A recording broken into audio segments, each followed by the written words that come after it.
Ha? Wala.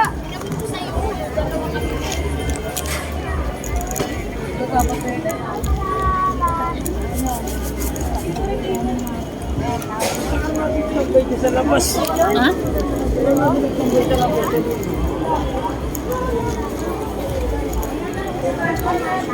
Inantay mo, di ba, kanina? Inantay mo yung ano. Ito yung Pag ano?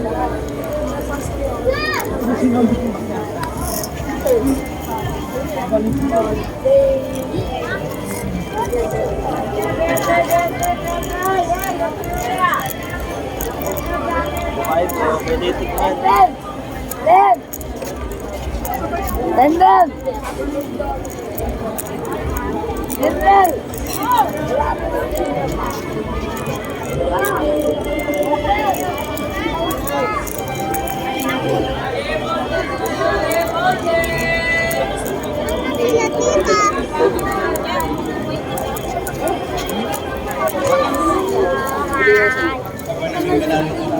Ng kabanalan ng Espiritu ng Espiritu Manalo ng Palabing upang para sa aming katawan at dugo ng aming Panginoon Kristo. Bakit nga pinagtisang po sa dugo ng Panginoon, ginawa